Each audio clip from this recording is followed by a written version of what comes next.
Welcome back to my channel. আর আজ হলো গিয়ে রবিবার, তো রবিবারের ভিডিও তোমাদের কাছে স্পেশাল হবে, কারণ হচ্ছে গিয়ে আজ হচ্ছে রাধা অষ্টমী। তো যারা জানো তারা তো জানোই, আর যারা জানো না তাদেরকে জানিয়ে দিলাম আজ হচ্ছে রাধা অষ্টমী। তাহলে সকলকে জানাই শুভ রাধা অষ্টমী। এখন কিন্তু বেজে গেছে অনেকটা বেলা, মানে প্রায় 12টার বেশি বাজে। তো সকাল থেকে ঘরের সমস্ত কাজকর্ম চলছে, বিশেষ করে কালকে থেকে জানো তো ঘর ঝাড়া স্টার্ট করেছি। কালকে বেডরুমটা, কালকে তো বাড়ি ছিল না, কালকে স্যাটারডে ছিল, ওর অফিস ছিল। আমি দেখলাম এই দিনটা আমি ফাঁকা আছি, রান্না বান্নারও কোনো চাপ নেই, কারণ রান্নাঘরে ঢুকলে না আর এই ঘরটর ঝাড়তে টাড়তে, তারপর টিউশন থাকলে মানে হয়ে ওঠে না, আমি পাগল হয়ে যাই, মানে কোনটা কোন টাইমে, কারণ সব টাইম আমার বাধা ধরা। কোনোটা যদি আমার এদিক থেকে ওদিক হয়ে যায় না 10 মিনিট, তাহলে সবটা ঘেটে খাওয়া হয়ে যায়, তো অসুবিধা হয়। সেই জন্য কালকে স্যাটারডে, কালকে টিউশন ছিল না, কালকে ও বাড়ি ছিল না, কারণ অফিস ছিল। তো রান্নার সেরকম একটা তোড়জোড় করিনি। আমি ভেবেছিলাম আলু সেদ্ধ ভাত বসিয়ে দেবো। তো পুরো যেটা আর কি বলার, যে পুরো ঘর বাড়ি মানে খাটের ইয়েগুলো সরিয়ে আলমারি সরিয়ে শোকেস সরিয়ে সমস্ত ঝেড়েছি, মানে ধুলোবালি যে কোথা থেকে আসে জানি না, মানে খুব অসুবিধা হয়ে যায়। তো হ্যাঁ বলো। আচ্ছা আচ্ছা, তো কি বলো তো, ওই জামা কাপড় ধোয়া হয়েছে, আবার মেলা হবে, শুকিয়ে নিয়ে না, এবার কি হয় জানো তো, সব জামা কাপড় না ওই বাড়ির বারান্দাটায়, মানে পিছন দিকে যে বারান্দাটা এবং সামনে যে বারান্দাটা, দুটো দেওয়ার পরেও কিছু জামা কাপড় থাকে। এবার কি করি, মেশিনে ঘুরিয়ে নেওয়ার পরে আরও দুবার ঘুরিয়ে নিলে কি হয়, শুকিয়ে যায়। মানে ঘুরিয়ে নিই বলতে শুকনোর জন্য ঘুরিয়ে নিই, স্পিন করে নিই। যাই হোক, যেটা বলছিলাম, কালকে এবার সবটা ঝেড়েছি, পাখা টাখা সমস্ত কিছু ঝেড়ে টেরে বেজে গেছে তখন 2:30-3টে। তা 2:30-3টে বাজে, তখন আমার রান্না খাওয়া হয়নি। তো প্রথমে শাশুড়ি মা ফোন করলো, কি করছো? তো শনিবার দিন যেহেতু, আমার সারা সপ্তাহ কথা হয় না, তো শনিবার দিন যেহেতু শাশুড়ি মা ভাবছে কি বাড়িতেই রয়েছি, তাই আমি বলছি এইসব করছি। বলছে এতগুলো কাজ তুমি একা করছো? আমি বলছি কি হ্যাঁ। বলছে ছেলে এলে করতে, কালকে রবিবার, এবার রবিবার দিন ও একা বাড়িতে থাকে, তো সেই দিন আর করতে ইচ্ছা করে না। যাই হোক, কালকে করতে এবার মা আবার ফোন করে মা বললো এত বেলা হয়ে গেছে, আবার রান্না করবি? দরকার নেই, তাহলে এক কাজ করি, আমি রান্না বান্না করে নিয়ে যাচ্ছি, আমাদেরও তো নিরামিষ, তো নিরামিষ রান্না করে নিয়ে যাচ্ছি। তো ঠিক আছে, তো মা রান্না করে নিয়ে ওই 3:30-3:30-3:30-র দিকে এসেছিলো। খেয়ে দিয়ে উঠতে মানে ঘরটর মুছে পরিষ্কার হয়ে স্নান করে পুজো দিয়ে আমার তখন বাজে মনে হয় 4:30 সময় রেডি হলাম। তারপরে আবার 5টার দিকে, 5:10-15 দিকে রেডি হয়ে আবার বেরোতে হলো একটা কাজের জন্য। হঠাৎ করে একটা জায়গায় যাওয়ার কথা ছিল, সেখানে বেরিয়েছি। তো ফিরতে হয়ে গেছে অনেকটা রাত, ওই ধরো 10টা।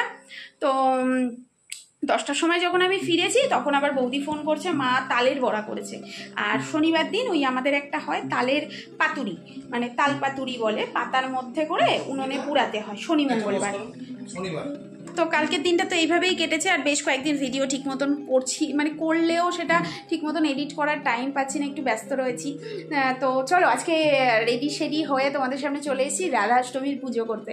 তো আমার গোপালকে আজকে ভেবেছিলাম রাধার মতো সাজাবো, কিন্তু জানো তো ওই বিনি করা যে চুলটা, ওটা কালকে কোথাও পেলাম না মার্কেটে, অনেক খুঁজেছি, তো পাওয়া গেল না। যাই হোক, দেখা যাক আজকে উনি কীরকম কী সাজতে চান, সেইভাবেই সাজাবো। খুব ছোট করে মানে আমি রাধা অষ্টমী পালন করছি, কোনো মানে উপোস এরকম কিচ্ছু নয়, নিরামিষ খেয়েছি আজকে, নিরামিষই খাবার দাবার খাওয়া দাওয়া হবে, গোপালকে সাজিয়ে পুজো দেবো। তো চলো দেখতে থাকো তোমরা।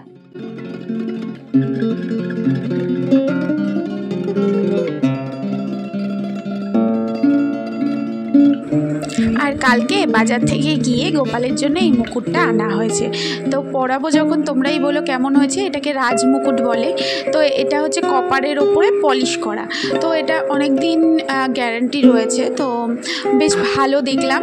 আরও জিনিস আনার ইচ্ছে আছে, অনেক কিছু দেখেছিলাম, বাট সাইজ অনুযায়ী না ছিল না। তো উনি আমাকে বললো তুমি পুজোর পরে, মানে পুজোর আগে এসো, আমার আরও স্টক আসবে, যেহেতু জন্মাষ্টমী গেছে, রাধাষ্টমী ছিল, তো ওনার স্টক আউট হয়ে গেছে।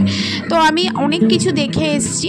আরও জানো তো গোপালের না অনেকগুলো গিফট জমে রয়েছে, অনেকে বলেছে গোপালকে অনেক কিছু গিফট দেবে।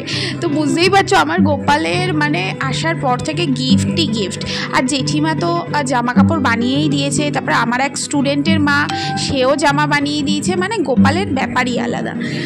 তো এখানে আমি সকালবেলায় যেটা করি আর কি, ওকে ঘুম থেকে তুলে ভালো করে বসিয়ে টসিয়ে মুখ ধুইয়ে ওকে আমি মিছরি আর জল দিই। আর এখন আমি দুপুরবেলা স্নান করে গুছিয়ে রাখবো। তো জেঠিমা ওকে নিমন্ত্রণ দিয়ে গেছে আজকে রাধা অষ্টমীতে ওপরে যাওয়ার জন্য। তো জেঠিমা যেহেতু ভোগ টোগ রান্না করে, জেঠিমার করতে করতে না একটু লেট হয়ে যায়।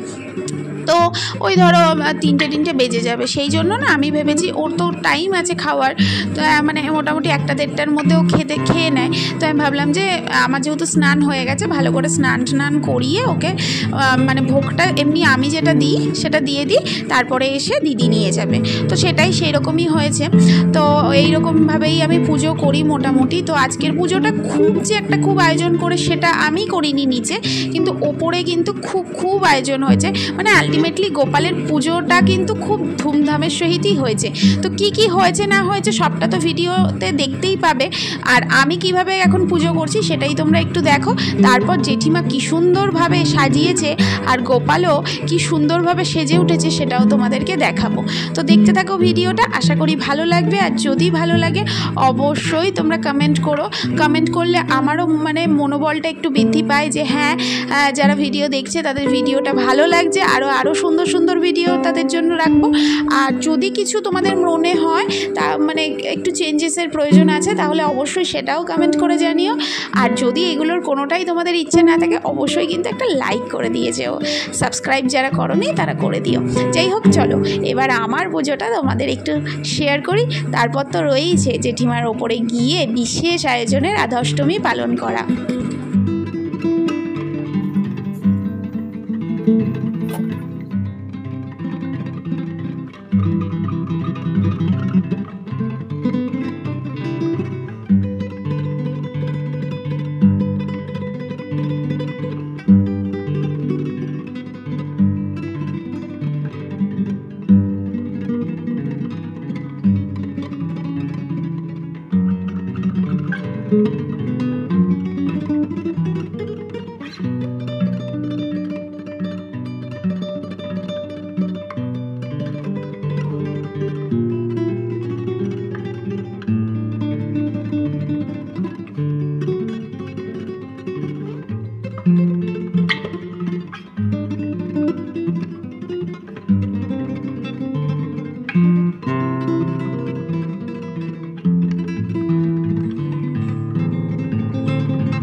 দুপুরে পুজো দিয়ে আমি চলে এসেছি রান্নাঘরে।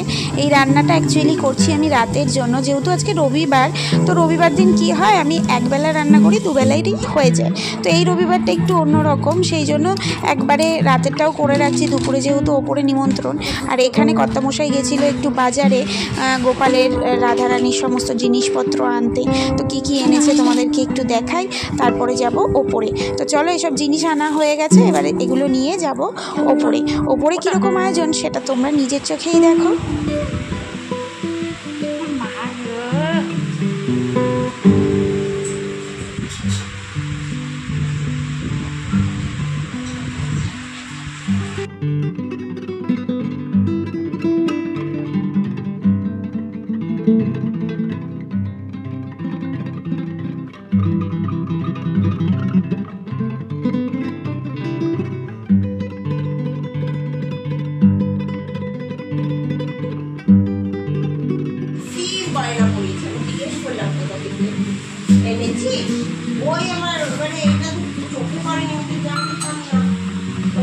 না, আমি অ্যাকচুয়ালি কিন্তু ওনার তুলসী, মানে এত আড়ম্বর আয়োজন আমাদের সাধ্য মতো, কিন্তু অ্যাকচুয়ালি হচ্ছে তুলসী।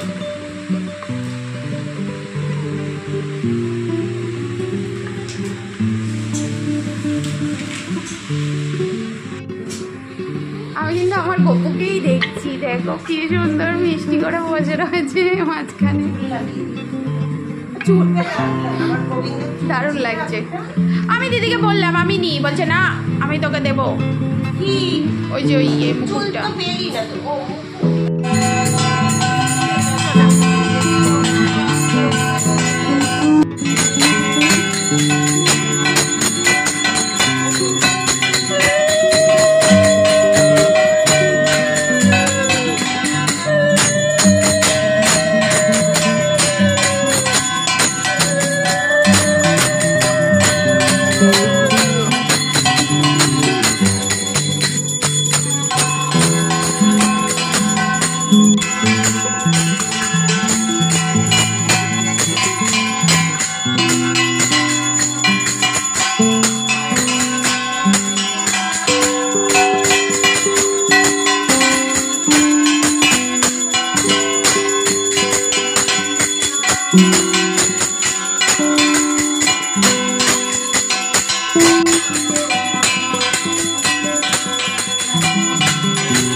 ভোগের প্রসাদ তো রয়েইছে, তাছাড়া জেঠিমা কিন্তু মানে একই সাথে বেশ পোলাও, বিভিন্ন রকমের ভাজা, 5-6 রকমের ভাজা তো আছেই, তার সাথে পনিরের তরকারি, তারপর আরও অনেকগুলো তরকারি ছিল। যেটা স্পেশাল ছিল সেটা হচ্ছে কারি, যেটা হচ্ছে রাজস্থানের লোকেরা খায়। আমি ফার্স্ট টাইম খেলাম কারি, মানে যেটা রাইসের সাথে খায়, তো সেই কারিটা আমি খেলাম।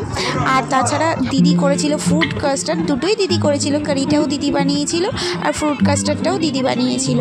আর তাছাড়া যেগুলো থাকে সেগুলো তো আছেই। আর রাধারানীর সবচেয়ে প্রিয় গাটি কচুর তরকারি, সেটা তো হতেই হবে, আজকে রাধারানীর জন্মদিন বলে কথা।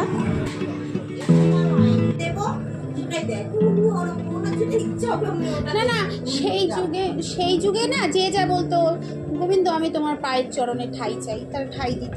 তোমার ইয়ে চাই করেছে শোনা, ওই যে বাসিকে মকরমুখ কেন কেন জানো না ব্যাপার? না, আমি কিছুই জানি না, এই অনয় জানে। আমি তাই মা যশোদা একদিন একাদশীর দিন অন্ন রান্না করেছে, ভাত। বৃন্দাবনে একাদশীতে কেউ অন্ন গ্রহণ করে। আচ্ছা, ভাত রান্না করে ফেলেছে ভুল করে, এখনো। তারপরে সেই ভুল করে রান্না করে ফেলেছে, অন্নগুলো কি করবে? পশু পাখি কেউ খাবে না। মানে ইয়ে বৃন্দাবনে পশু পাখিও খায় না? একাদশীতে কেউ শুনি, গল্পটা শুনি, বলো। তারপরে ভিডিও করছো না? বলো না, গল্পটা বলো বলো। তারপরে মা যশোদা জলের কাছে চলে গেছে যমুনা, অন্নটা দিলে পরে মাছে গ্রহণ করে, মাছে খেয়ে নিল, মাছও খাচ্ছে। আচ্ছা, তখন একটা মকর মাছ এসে বলছে, মা আমি গ্রহণ করতে পারি, তোমার গোবিন্দ কি আমাকে খাই দেবে? তাইলে আমি গ্রহণ করব, যদিও পাপ করি, আমার যদি সে গ্রহণ করে তাইলে আমি তোমার অন্ন গ্রহণ করব। তুমি বলো কথা দাও, তাইলে আমি অন্ন গ্রহণ করবো। ভাত রান্না করে ফেলেছে মালুক। তারপরে বলছে ঠিক আছে, আমি ওকে বলবো। তারপরে এসে গোবিন্দর কাছে কৃষ্ণরে জিজ্ঞাসা করে যে এরকম অন্ন রান্না করে ফেলেছে, কেউ তো খাচ্ছে না, কি করবে? একজনে রাজি হয়েছে, তুই কি তাকে খাই দিবি? সে বলছে তোকে খাই। তা বলছে ঠিক আছে, খেয়ে কোথায় কাকে কখন খাই দেবো বলতে আছে। তখন ওই বাঁশির মুখে মগর মুখ, সে ইয়ে টাইপের থাকে, মাগুর মাছ। হ্যাঁ, ও অন্ন খেয়েছিল বললাম, পাপ করেছে, যেহেতু একাদশীতে অন্ন খেয়েছে। এই যদি আজকে রেডি হও, চলে যাও।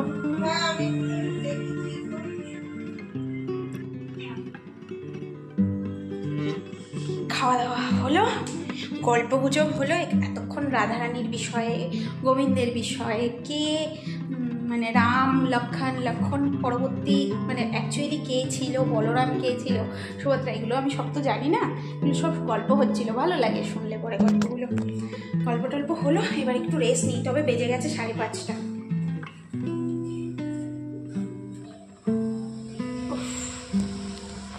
দুপুরবেলায় গল্পের পরে তো আর তোমাদের সাথে কথা হয়নি, এখন বাজে প্রায় 8:30। তো এসে সব মানে অনেকটা বেলা হয়ে গেছিলো, 5টা 5:30। তো তারপরে এসে একটু শুয়েছিলাম, একটু গল্প গুজব করতে করতে সময় কেটে গেছে, তারপরে ঘুমিয়ে পড়েছিলাম। তো ও বেরিয়েছে একটু আড্ডা মারতে, গল্প করতে। আর দিদি এইমাত্র এসেছিল, এইমাত্র মানে বেশ কিছুক্ষণ আগে এসেছিল, এসে আমার গোপালকে দিতে এসেছিল। অ্যাকচুয়ালি হাতে যেন এত বড় একটা, দেখো এই হাতের মধ্যে করে এত বড় একটা মিষ্টি, দিদিটাই বলছে হাতটা পুচকি হলে হবে কি, বড় বড় জিনিসও পছন্দ হলে ঠিক ধরে নেয়। এটা সত্যি কথা, জানো তো, আমিও দেখেছি। তো সবসময় তো আর আমি ভিডিও করি না, তবে এটা হয়। তো দিদি দিয়ে গেল, বললো শয়ন দিয়ে দে। তো আমি জামা চেঞ্জ করে শয়ন টয়ন দিলাম, সন্ধেবাতি দিলাম। এই 8টার সময় জানো সন্ধেবাতি দিলাম। এই দেখো একটু ধুনো ধরিয়েছি, এত সুন্দর লাগে ধুনো ধরালে, মানে ঘরটা একদম অন্যরকম। মানে যে কোনো ফ্রেগনেন্স, যত স্ট্রং ফ্রেগনেন্স হোক, ধুনোর গন্ধর কাছে কিচ্ছু না। তো গোপালকে সব কিছু ছাড়িয়ে, কারণ সারাদিন সেজে গুজে ছিল, সেই মুকুট টুকুট চুল টুল পড়েছিল আজকে, তো সব কিছু ছাড়িয়ে তোমাদের একটু দেখাই। এই দেখো সারাদিন খাটাখাটনির পরে এইবারে শুয়েছে, এইসব মালা টালাগুলো সব পরেছিল, তারপরে ড্রেস পরেছিল। এখন একটা হাফ প্যান্ট পরিয়ে শুয়ে দিয়েছি, মুখ হাত পা ধুয়ে, আর সন্ধেও দিয়ে দিলাম। জায়গাটা গুছিয়ে নিয়ে রবিবার ভেবেছিলাম একটু টুকটাক কেনাকাটি রয়েছে, বেরোবো। তো ও আমাকে বললো খবরদার রবিবারে এখন প্ল্যান করো না, কারণ সামনেই পুজো, তো রবিবারে মার্কেটে এমনিই খুব ভিড় হবে, তুমি অন্যদিন প্ল্যান করো। তো পড়ানো থাকে তো ওইভাবে হয়ে ওঠে না, তবে প্ল্যান করতে হবে অন্য দিন, না হলে রবিবার গেলে না প্রচণ্ড ভিড় হবে। তবে এখন যে কাজগুলো রয়েছে তোমাদেরকে একটু দেখাই। ঝাড়পোছ হয়েছে, তো সমস্ত জিনিসপত্র কেচেছি ধুয়েছি। দেখো এখানে এক ঠিলে জামা কাপড় রয়েছে, দেখতে পাচ্ছ, অনেক গুছিয়েছি। এইসব সব মেলা রয়েছে, অনেকগুলো গুছিয়ে জায়গায় রেখেছি। এখনো পর্যন্ত অতগুলো জিনিস রয়েছে, সব গোছাবো। আর রাতের তো রান্না করাই রয়েছে। তো এই গেল আজকে রাধাষ্টমীর দিন। তবে খুব ইচ্ছে ছিল দিদির আর আমার আজকে একটু সুন্দর করে সেজে গোবিন্দর সামনে একটু থাকার, তো শরীর আর দিল না, জানো তো। দিদিরা তো না খেয়ে রয়েছে, আমি তো আর না খেয়ে নেই, আমি নিরামিষ খেয়েছিলাম, আর দিদিরা উপোস করেছিল। সেই খেয়ে দিয়ে উঠতে 5:30 বেজে গেছে, তারপর আর কারোর এনার্জি থাকে। আমি দিদিকে বললাম, শোনো গোবিন্দ তো আমাদের কাছে রয়েছে, বিশেষ দিনে কেন, একটা সাধারণ দিনকেই বিশেষ করে নেব। তো দিদি বললো দেখি যদি পারি কালকে রেডি হব। তো আমারও ইচ্ছে আছে দিদির সাথে আমিও একটু রেডি হব, দেখা যাক। সেরকম যদি হয় তোমাদের সাথে নিশ্চয়ই শেয়ার করব। আর অনেক ভিডিও তো পেন্ডিং থেকে যাচ্ছে, চেষ্টা করছি পরপর ভিডিও দেওয়ার। অনেকগুলো দিন গ্যাপ চলে যাচ্ছে, তবে তোমরা কিন্তু একদম মিস করো না চ্যানেলটিকে সাবস্ক্রাইব করে রাখতে। যখনই ভিডিও আপলোড করব তোমরা দেখতে পাবে। আর যদি আমার লাইফস্টাইল, আমার ভিডিওগুলো ভালো লাগে তোমাদের, তাহলে অবশ্যই থেকে যেও সাবস্ক্রাইব করে। আজকের মতো টাটা, দেখা হচ্ছে নেক্সট ভিডিওতে।